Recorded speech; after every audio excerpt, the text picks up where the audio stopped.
Bonjour à toutes et à tous, j'espère que vous allez bien. Koh dans les prisons. Décidément, le ministre Dupond-Moretti a au moins une qualité, il amuse la galerie. Bon, très bien. Donc, il a causé l'indignation de la droite qui, vous me permettrez de le dire, dans un réflexe pavlovien, s'est abattu sur lui. Enfin, l'indignation, il faut pas pourquoi le carte en prison, tout ça. Bon, d'accord.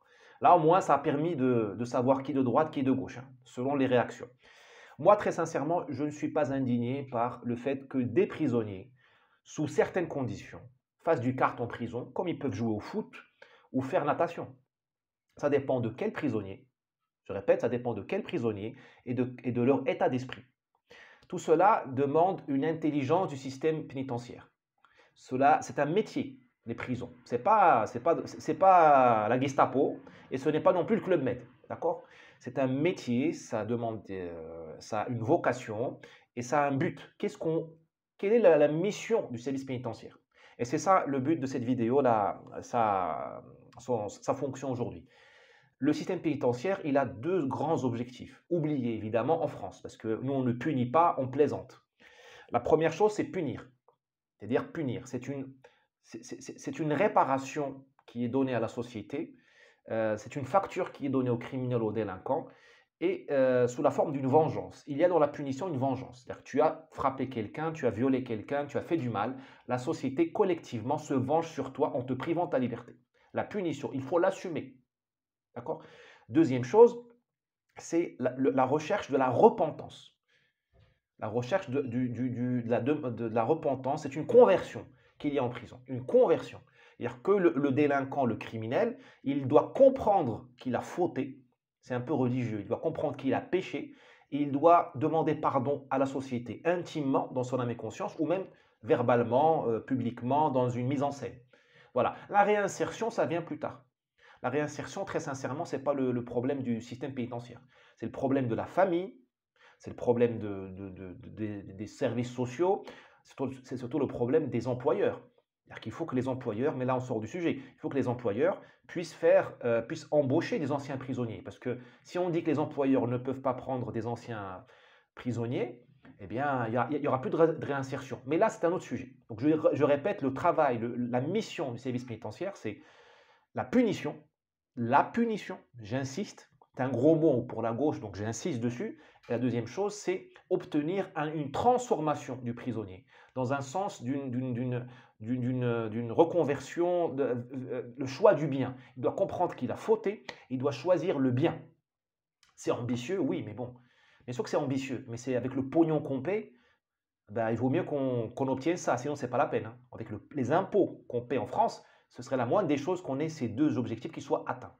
Donc, dans ce cadre, il faut une réforme complète de notre système pénitentiaire, qui est aujourd'hui une vaste blague. C'est-à-dire que nous avons un système pénitentiaire qui est à la fois archaïque, c'est-à-dire que nos prisons tombent en ruine, il y a la gale dedans, il y a les cafards, c'est indigne d'un pays civilisé, c'est indigne d'un pays civilisé, même de la Moldavie, ce serait pas digne de la Moldavie, alors de la France, je ne dis pas. On est quand même, malgré M. Darmanin et M. Macron, nous sommes quand même un pays du G7. Donc, ayons des prisons dignes de ce nom. Donc, nous avons un système pénitentiaire qui est archaïque, en plus qui est tout à fait déphasé par rapport à la société. Il a été fait pour une société civilisée, pacifiée, où les hommes sont dévirilisés, où la violence est une exception, voire une maladie mentale. Aujourd'hui, vous avez une société en France qui est multi-ethnique, avec des populations qui sont encore viriles, encore violentes. Parce que la violence, c'est la normalité. La civilisation, c'est l'exception. Ça, nous l'avons oublié. C'est nous qui sommes aberrants en France, en Europe de l'Ouest. C'est nous qui sommes trop gentils. C'est nous qui sommes trop civilisés, trop polis. Ça, moi, je ne le regrette pas. C'est pour ça que j'aime l'Europe de l'Ouest. Version années 70-80, parce que la version actuelle est tout à fait délirante. Mais bon, peu importe. Les populations que vous amenez en France, du Maghreb, de l'Afrique, de la Tchétchénie, de l'Afghanistan, elles sont encore violentes. Bon, donc ce système pénitentiaire ne le prend pas en compte. Vous mettez des populations en prison qui ne comprennent pas, d'abord qui sont plus violentes que les populations françaises, donc qui récidivent et qui commettent plus de délits. Et les taux de criminalité sont beaucoup plus élevés dans les diasporas de ces régions-là dont je viens, donc, que dans le peuple de souche, disons. Et puis elles ne comprennent pas la prison. Elles ne comprennent pas parce que chez nous, il y a une autre, quand je dis au Maroc, il y a une autre, comment dire, une autre punition. Il n'y a pas que la prison, il y a d'autres, tout un système de contrôle social. On ne va pas rentrer là-dedans. Donc il faut refaire le système. Il faut faire un système selon la sévérité, selon la gravité des peines, la gravité des crimes commis. Moi, je suis pour le bagne. Je répète, je suis pour le bagne.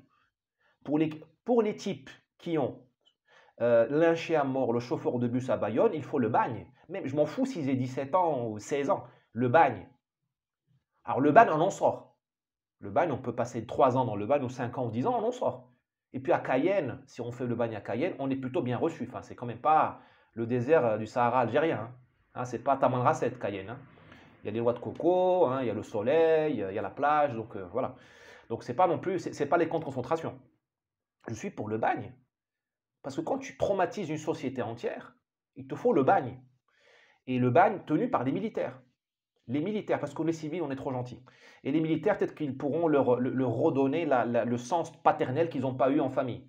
Peut-être que les sergents, les adjudants, ils le remettront sur le droit chemin, comme leurs pères ne l'auront pas, ce que leurs parents ne leur ont pas inculqué, notamment les pères. Il y a une grande absence du père, même dans les milieux maghrébins. Ce que nous, on dit, les maghrébins patriarcaux, niet. Vous avez une prise du pouvoir par les femmes dans les cités, les mamas. Les hajjat. Bon, ça c'est un autre sujet, on pourrait en parler un autre jour. Mais bon, le bagne, il n'y a pas de problème. Le bagne, tu le mets à Cayenne, tu le mets à Kerguelen, tu le mets là où tu veux. Très bien. Ça c'est pour les criminels ultra violents.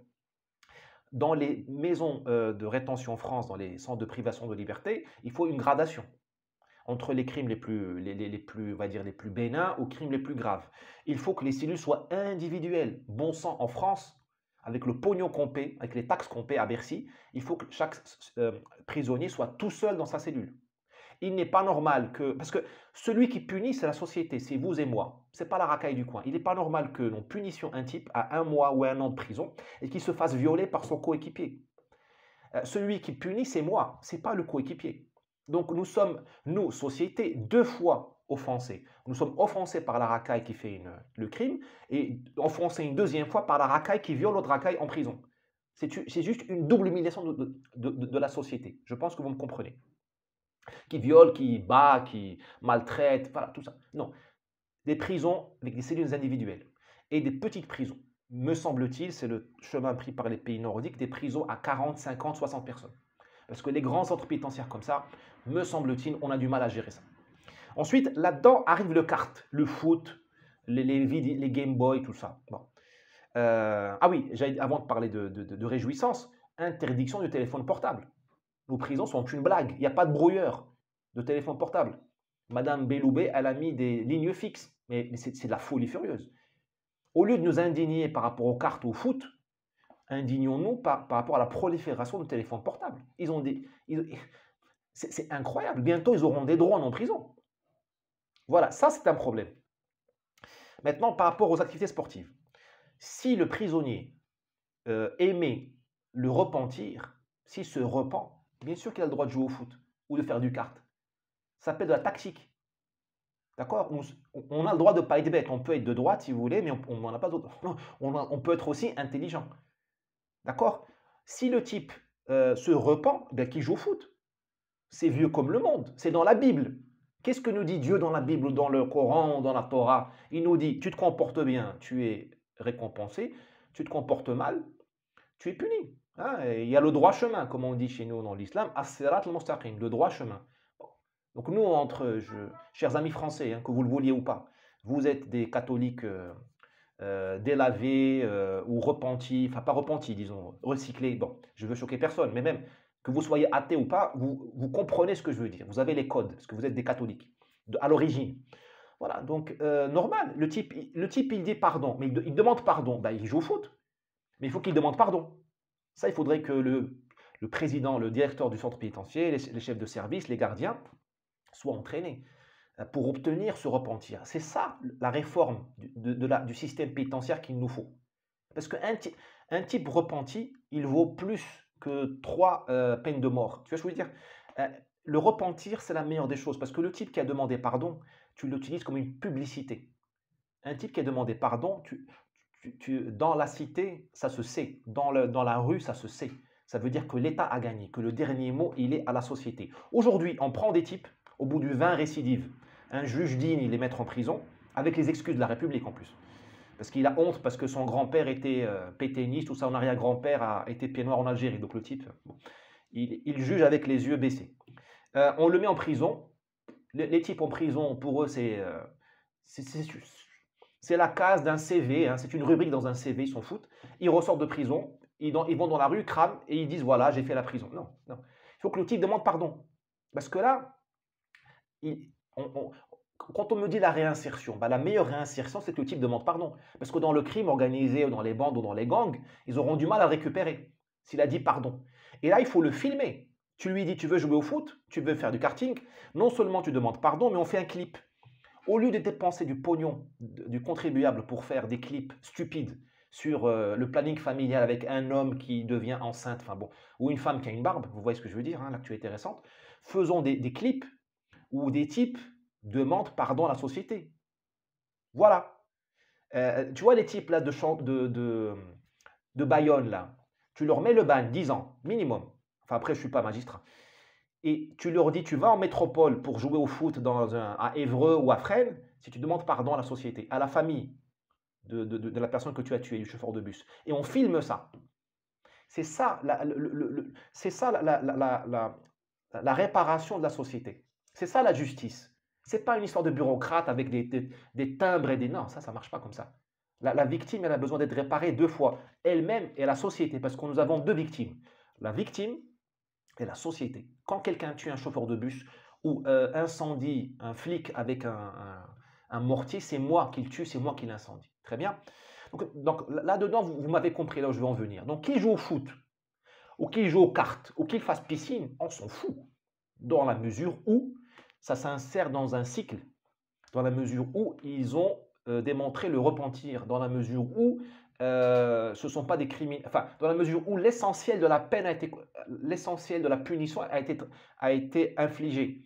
Moi, dans la peine, je vois 2 choses. Je vois un moment de punition et un moment de repentir, appelez-le si vous voulez, de réparation, comment on dit de réparation, de reconstruction de la relation entre le prisonnier et la société.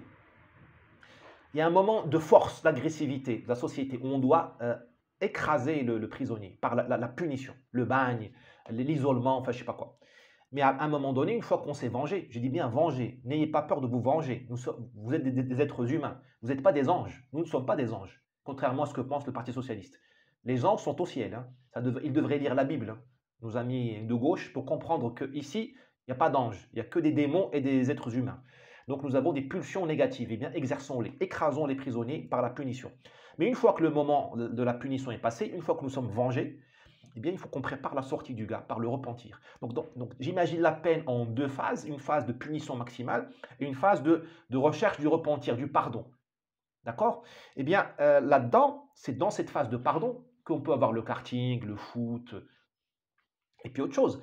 Tu joues au foot, tu fais le karting le dimanche, lundi, tu nettoies les chiottes ou tu nettoies la rue.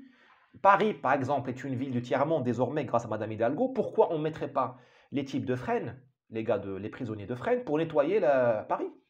Puisque Madame Hidalgo n'arrive pas à le faire, malgré tout le pognon qu'on lui paye en termes d'impôts locaux. Pourquoi? Bah, il faut être utile à la société.